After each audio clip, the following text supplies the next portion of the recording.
Year 10, welcome back to your lessons on love and relationship poetry revision. Your DNF task is on the board. There are quite a few questions there, but pause the video and have a go at all of them now. Okay, so how did you do? So, Love's Philosophy was written by Percy Shelley.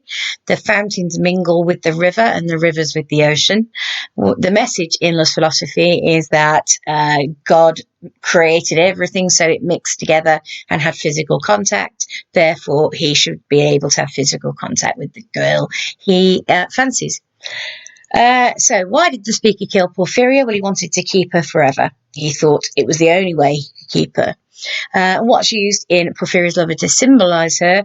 I would talk about the soiled gloves, and her hair as well symbolises her. So we're looking at the Farmer's Bride today, and we are going to whiz through it quite quickly because we've done it before, and therefore it should just be a revision. So, The Farmer's Bride by Charlotte Mew. Okay, listen to this. 3 summers since I chose a maid, too young, maybe, but more is to do at harvest time than bide and woo. When us was wed, she turned afraid of love and me and all things human. Like the shut of a winter's day, her smile went out, and 'twasn't a woman, more like a little frightened fay. One night in the fall she runned away.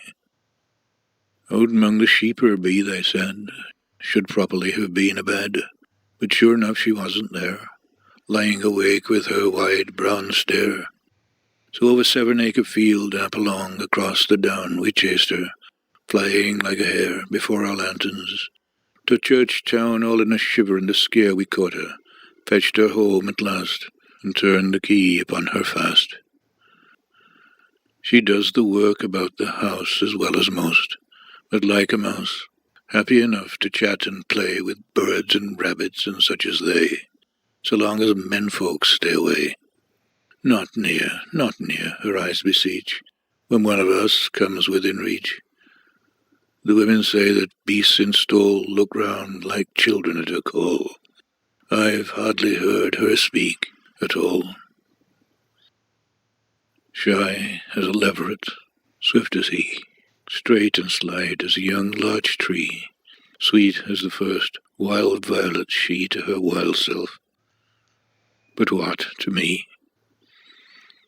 The short days shorten and the oaks are brown. The blue smoke rises to the low grey sky. One leaf in the still air falls slowly down. A magpie's spotted feathers lie on the black earth, spread white with rime. The berries redden up to Christmas time. What's Christmas time without there be some other in the house than we? She sleeps up in the attic there, alone, poor maid. 'Tis but a stair between us. Oh, my God, the down, the soft young down of her, the brown of her eyes, her hair. Okay, so who's the speaker of the poem? Who's the speaker talking about? Do you think the relationship is healthy or difficult, and why? Why did the writer write it, and what's the overall message? Pause the video and answer those questions now. Okay, so see how you did. The speaker of the poem is the farmer. He's talking about his child bride. The relationship is not healthy. She's been married against her will. She doesn't want to be there. And also, there are things in the poem that are deeply disturbing. So first of all, when she ran away, they fetched her back and chained her up. And also we've got that threat of sexual assault at the end of the poem too. So the writer was a woman, Charlotte Mew, and she's writing it to draw attention to the fact that these relationships were really happening, particularly in the countryside, in the farming communities. So she was really concerned about how those girls were treated. So she's written the poem to explain how it is from the girl's point of view. So, we've talked about the context of this before. You should have all this in your book. She was a Victorian poet, passionate feminist. She's believed to be homosexual, so a lesbian, but that wasn't something you could say out loud at the time, so we don't know for sure. Okay? Eventually, she killed herself as well. She was not a happy person. So, We've already talked about this already, so we're going to whiz through. The relationship being explored is difficult, dysfunctional between a farmer and his young wife, very young, too young, it says in the poem at the start. The farmer can't understand why his wife runs away repeatedly and seems frightened of him. By the end of the poem, it appears he can't resist taking her by force, so that means raping her, when he fantasises about her hair and her eyes. Mew delivers the message that young women in Victorian society should not be forced into marriage with older men to satisfy their duty to their fathers.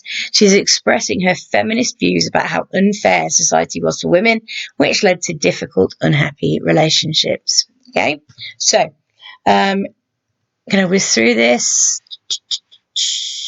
There are lots of similes in this poem and lots of animal imagery too.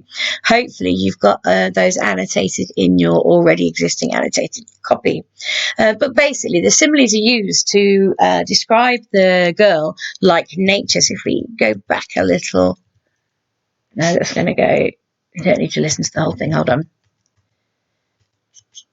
Not a copy of the poem anywhere. Okay, no, so there isn't. So that's fine. I will find a copy and add it on to show my homework. But basically, she's described as shy as a leveret, which is a baby hare, swift as he, then as straight and tall as a young larch tree. So she's linked to lots of things in nature. She always makes me think of Snow White because the animals are her friends and she's really connected to them, but she's frightened of people and vulnerable. So you've got an example pico here on the board. It's a good idea to pause and read that through. You're not going to write that pico today. We're just doing the thinking about this. But later in the week, you are going to be doing a comparative essay with the Farmer's Bride and Porphyria's Lover. So it does matter that you are aware of what's on the pico. You might want to screenshot it. But obviously, you can always get it again through this video. So, right. Let's have a look. So I'm going to talk, for those of you aiming for a grade 5 or above, about form and structure briefly. Okay, so here we go. So Mew uses form and structure effectively in The Farmer's Bride to portray the feelings of both the farmer and his wife. Most of the poem is written in iambic tetrameter, which is 8 syllables per line. This creates a regular rhythm and could symbolise the regularity and predictability of the wife running away from the farmer. Or it might symbolise the regulation of society and how it oppresses women. Okay. Structurally, the poem starts in the past and moves towards the present. And we learn that nothing's changed over the 3 years they've been married. Okay, so that's all you really need to know about that. So what I want you to do then now is make sure that you've read that pico, that you've reflected on the poem. If you have your own copy of it, that you've read it carefully, so that we are then ready to move on and start your essay next lesson.